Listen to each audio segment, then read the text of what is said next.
ಕೇವಲ ಭಾರತ ಅಷ್ಟೇ ಅಲ್ಲ, ಇಡೀ ಜಗತ್ತಿನಾದ್ಯಂತ ಸಿಕ್ಕಾಪಟ್ಟೆ ಡಿಮ್ಯಾಂಡ್ ಇರುವಂತಹ ಮೈಸೂರು ಸ್ಯಾಂಡಲ್ ಸೋಪ್ ಭಾರಿ ಸದ್ದು ಮಾಡ್ತಾನೆ ಇರುತ್ತೆ.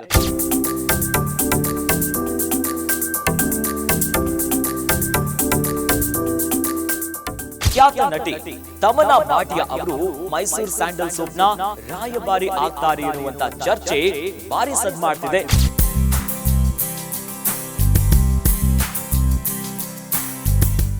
ಗ್ಯಾರಂಟಿ ಗ್ಯಾರಂಟಿ ಗ್ಯಾರಂಟಿ, ಇದು ಗ್ಯಾರಂಟಿ ನ್ಯೂಸ್, ಸುದ್ದಿ ಖಚಿತ, ನ್ಯಾಯ ನಿಶ್ಚಿತ. ನಮಸ್ತೆ ವೀಕ್ಷಕರೇ, ನಾನು ಅಖಿಲೇಶ್ ದಬ್ಬೆಕಟ್ಟೆ.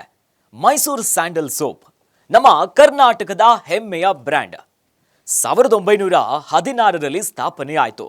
ಅದಾದ ಮೇಲೆ ಕೇವಲ ಭಾರತ ಅಷ್ಟೇ ಅಲ್ಲ, ಇಡೀ ಜಗತ್ತಿನಾದ್ಯಂತ ಸಿಕ್ಕಾಪಟ್ಟೆ ಡಿಮ್ಯಾಂಡ್ ಇರುವಂತಹ ಮೈಸೂರು ಸ್ಯಾಂಡಲ್ ಸೋಪ್ ಭಾರಿ ಸದ್ದು ಮಾಡ್ತಾನೆ ಇರುತ್ತೆ. ಈ ಹಿಂದೆ MS ಧೋನಿಯವರು ಮೈಸೂರು ಸ್ಯಾಂಡಲ್ ಸೋಪ್ನ ರಾಯಭಾರಿ ಆಗಿದ್ರು. ಅದಾದ್ಮೇಲೆ ಸಿಕ್ಕಾಪಟ್ಟೆ ಕಾಂಟ್ರವರ್ಸಿ ಆಯಿತು. ಆ ಪ್ರಕರಣ ಕೋರ್ಟ್ ಮೆಟ್ಟಿಲನ್ನ ಕೂಡ ಏರಿತ್ತು.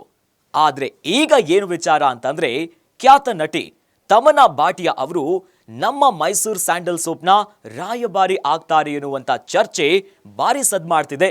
ಈ ಬಗ್ಗೆ ಒಂದು ಕಂಪ್ಲೀಟ್ ಸ್ಟೋರಿ ಇಲ್ಲಿದೆ ನೋಡಿ.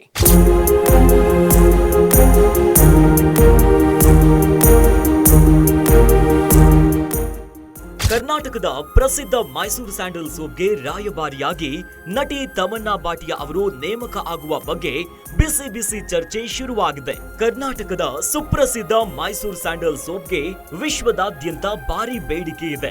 ಇದೀಗ ಐತಿಹಾಸಿಕ ಮೈಸೂರು ಸ್ಯಾಂಡಲ್ ಸೋಪ್ ತಯಾರಿಕಾ ಸಂಸ್ಥೆಯಾಗಿರುವ Karnataka soaps and detergent limited ಖ್ಯಾತ ನಟಿ ತಮನ್ನಾ ಅವರನ್ನ ಹೊಸ ಬ್ರ್ಯಾಂಡ್ ಅಂಬಾಸಿಡರ್ ಆಗಿ ನೇಮಿಸಿಕೊಳ್ಳಲು ಸಿದ್ಧತೆಯನ್ನ ಶುರು ಮಾಡಿಕೊಂಡಿದ್ದಾರೆ. ಈ ಹಿಂದೆ ಮೊದಲ ಬಾರಿಗೆ ಮೈಸೂರು ಸ್ಯಾಂಡಲ್ ಸೋಪ್ನ ರಾಯಭಾರಿಯಾಗಿ ಭಾರತೀಯ ಕ್ರಿಕೆಟ್ ತಂಡದ ಮಾಜಿ ನಾಯಕ MS ಧೋನಿ ಅವರು ಉತ್ಪನ್ನದ ಬ್ರ್ಯಾಂಡ್ ಅಂಬಾಸಿಡರ್ ಆಗಿದ್ರು. ಆದ್ರೆ ಹಲವು ಕಾರಣಗಳಿಂದ ಅವರು ಅಂಬಾಸಿಡರ್ ಆಗಿ ಮುಂದುವರಿಲಿಲ್ಲ. ಏನೋ ಈ ಪ್ರಕರಣ ಕೋರ್ಟ್ ಮೆಟ್ಟಿಲನ್ನ ಕೂಡ ಏರಿತು.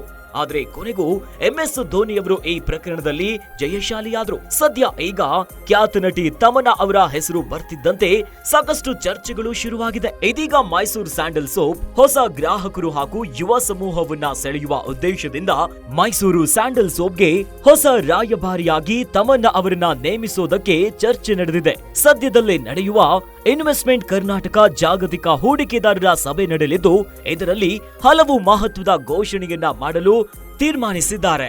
ಮೈಸೂರು ಸ್ಯಾಂಡಲ್ ಸೋಪ್ ಈಗಾಗಲೇ ದಕ್ಷಿಣ ಭಾರತದಲ್ಲಿ ಪ್ರಸಿದ್ಧಿಯನ್ನ ಹೊಂದಿದೆ. ಇದೀಗ ಉತ್ತರ ಭಾರತದಲ್ಲೂ ತನ್ನ ಮಾರುಕಟ್ಟೆಯನ್ನ ವಿಸ್ತರಿಸಿಕೊಳ್ಳಲು ಮುಂದಾಗಿದೆ. ಉತ್ತರ ಭಾರತದಲ್ಲಿ ಮೈಸೂರು ಸ್ಯಾಂಡಲ್ ಸೋಪ್ 6% ಮಾರುಕಟ್ಟೆಯನ್ನ ಹೊಂದಿದೆ. ಇನ್ನು ದಕ್ಷಿಣ ರಾಜ್ಯಗಳಲ್ಲಿ ಪ್ರಾಬಲ್ಯ ಹೆಚ್ಚಾಗಿದ್ದು, ಇಲ್ಲಿ 81% ಪಾಲನ್ನ ಹೊಂದಿದೆ. ಹೀಗಾಗಿ ಉತ್ತರ ಭಾರತದಲ್ಲಿ ಪ್ರಾಬಲ್ಯವನ್ನ ಸಾಧಿಸೋಕೆ ತಮನ್ನಾ ಅವರನ್ನ ಆಯ್ಕೆ ಮಾಡಿದ್ದಾರೆ ಅಂತ ಹೇಳಲಾಗ್ತಿದೆ. ಜೊತೆಯಲ್ಲಿ ಯುವ ಗ್ರಾಹಕರಲ್ಲಿ ಹೆಚ್ಚು ಅರಿವು ಮೂಡಿಸುವ ಸಲುವಾಗಿ ನಟಿ ತಮನ್ನಾ ಅವರನ್ನ ರಾಯಭಾರಿಯಾಗಿ ಆಯ್ಕೆ ಮಾಡಲು ಚಿಂತಿಸಲಾಗಿದೆ. ಸದ್ಯ ಈ ವಿಚಾರ ಸೋಷಿಯಲ್ ಮೀಡಿಯಾದಲ್ಲಿ ಸಿಕ್ಕಾಪಟ್ಟೆ ಚರ್ಚೆಗೆ ಕಾರಣ ಆಗಿಬಿಟ್ಟಿದೆ. ನೋಡಿದ್ರಲ್ಲ ವೀಕ್ಷಕರೇ, ಸೋಷಿಯಲ್ ಮೀಡಿಯಾದಲ್ಲಂತೂ ಒಂದು ಹಲ್ಚಲ್ಲನ್ನೇ ಎಬ್ಬಿಸ್ಬಿಟ್ಟಿದೆ.